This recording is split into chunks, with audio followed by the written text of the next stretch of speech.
Hey everybody.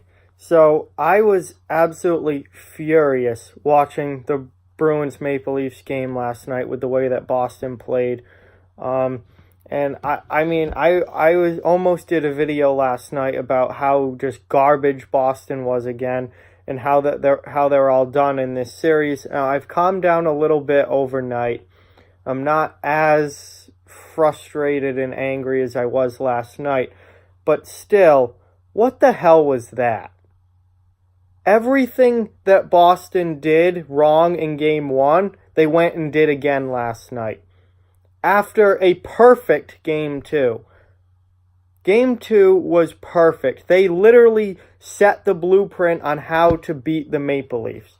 They were physical with them. They beat them up. They didn't allow them to get their speed game going. They weren't allowing stretch passes. They shut them down through the neutral zone, and they dominated Toronto in game two. They set the blueprint on how to beat them, and then they went and did none of that in game three. They came back in game three and reverted right back to the team they were in game one. You literally learned how to beat them in game two, and then you do none of that. You did the exact opposite. They weren't skating at all. They got out hit by Toronto again. So all that physicality in game two, where it seemed like the big bad Bruins are back, they just threw that all away in game three. Got out hit and out muscled by Toronto again, just like they did in game one. They turned the puck over constantly. They couldn't keep up. They're so slow. The speed, if you shut down Toronto's speed, then it doesn't matter how fast or slow you are. But when you don't shut down Toronto's speed like they did in game two, then it does matter, and Toronto's just blowing by them. Makes them look like a bunch of high schoolers trying to skate with it at the NHL level. It was ridiculous. They were getting blown by all over the ice. They were getting beat to the puck all over the ice. When they did get the puck, they just turned it over every time. It was an unbelievably bad game again for Boston. And they're in big trouble. I don't see them winning this series at this point. I know, obviously, I picked them before the playoffs started to win in 5. They are playing as bad as I have seen them play this season. And they're picking the absolute worst time to do it. I mean, game 2 was perfect. Exactly how Boston needed to play, not just in one game, but for this entire series. For Boston to win in 5, they needed to play like game 2 for this entire series. And so far, they haven't done it. They've done it for one game out of 3, and they're down 2-1 because of it. I just don't understand this team, how you all right, you come out bad in game 1 and get the doors blown off you in your own building. That's a big-time wake-up call. You come back in game 2, and you respond. You respond in game 2 to an awful game 1, and get a convincing win where you look really, really good, and you literally set the blueprint on how to win this series. So wouldn't you think that in game 3, you would come out and play at least, maybe not exactly the same as game 2, because I don't think the referees would have allowed a repeat of game 2. But wouldn't you have tried to at least play the same way? At least close to that level, at least the same way. Boston reverted right back to the team that blew game 1 in game 3. Right back to that game 1 team. All the same issues, all the same problems, all the same players not playing well. It was so frustrating, and it's like, why? You couldn't even come close to matching what you did in game 2 and game 3. Why? This team is just so frustrating. In the first line, the Bergeron, Marchand, and Pastrnak line, I love those guys. This team goes with them. This team completely relies on that line. And I love those guys, and I don't bash those guys very often, especially Bergeron. But they were freaking awful last night. Awful. Bergeron, invisible. Patrice Bergeron has been the Bruins' best player for years now, and he really is the heart and soul of this team. He was awful last night. Completely invisible on the ice. I didn't notice one good thing that Patrice Bergeron did last night. That line was on the ice for goals against. They couldn't get anything going offensively. They had no real offensive pressure. They turned the puck over constantly. Pastrnak is the worst with that. When Pastrnak is off his game, he is a turnover machine, and he was last night. He could not, as soon as the puck touched his stick, it was going right to Toronto. Every time.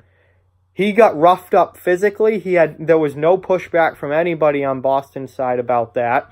And every time he touched the puck, he just turned it over. He tried to do way too much, tried to go through people, and just was constantly getting knocked off the puck and turning it over.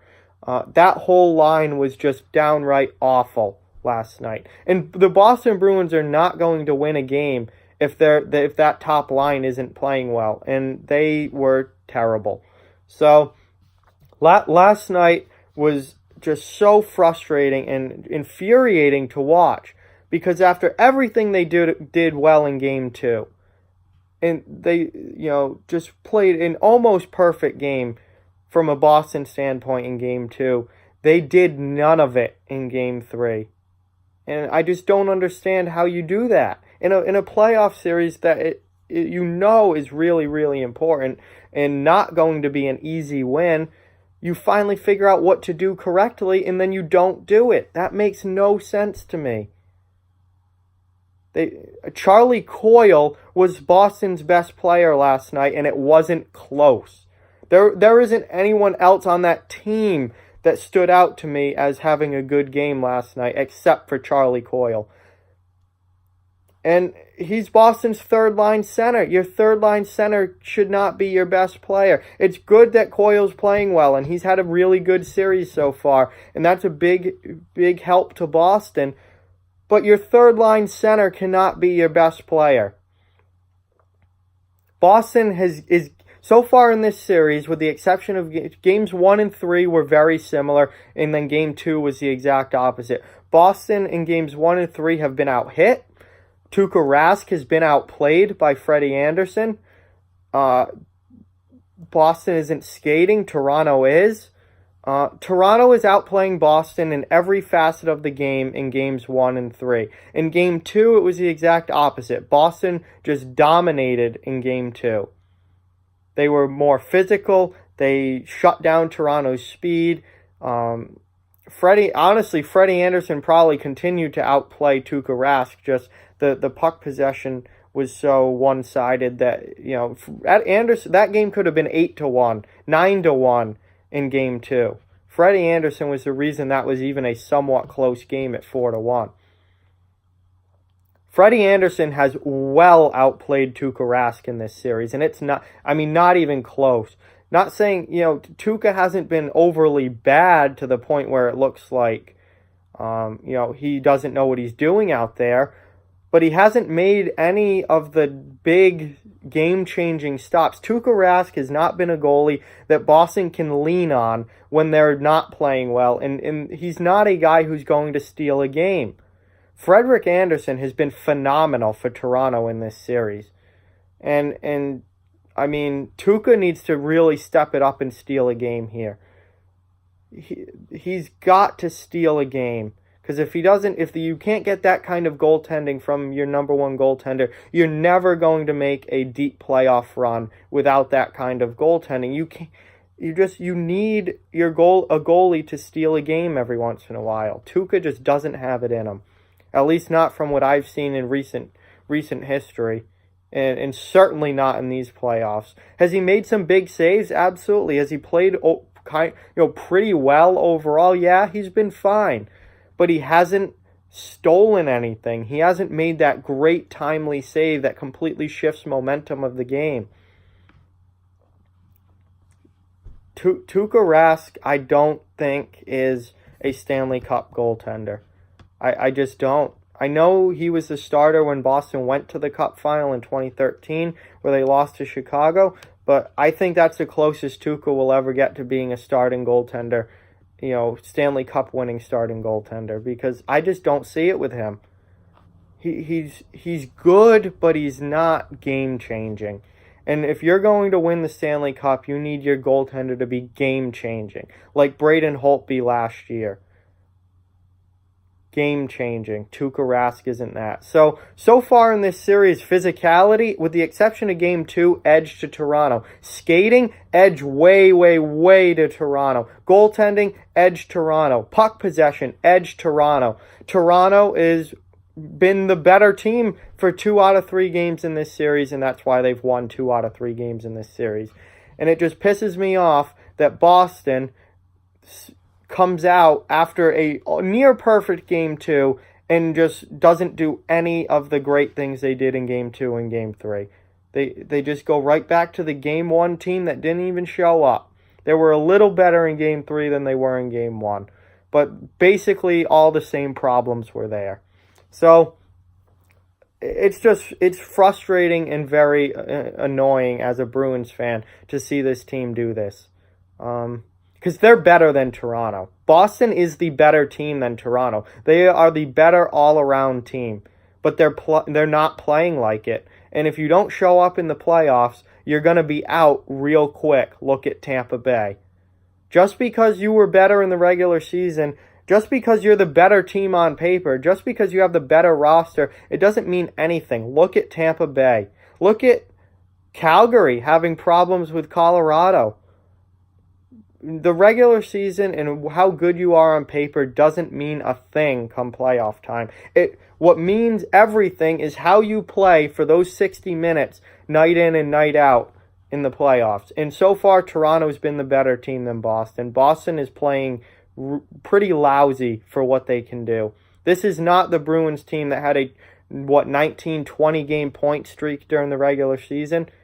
They're not playing like that. They're playing like the Bruins team that lost 7-0 on opening night to Washington, or the Bruins team that kind of coasted into the playoffs the last few games and didn't really, kind of were just going through the motions. That's kind of carried over.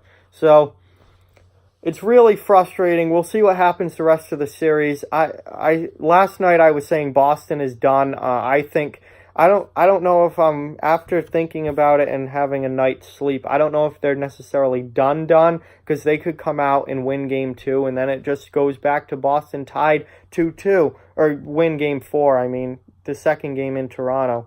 But I wouldn't count on that happening. I think Boston is in big, big trouble here. So with that, like, comment, share, subscribe, follow on social media. All those links are down in the description. If you'd like to further support the channel, the links to our Patreon and merchandise store are in the description as well. Keep spreading the word about this channel. Let's keep this thing growing. Thank you very much for watching. I hope you enjoyed the video, and I'll talk to you guys soon.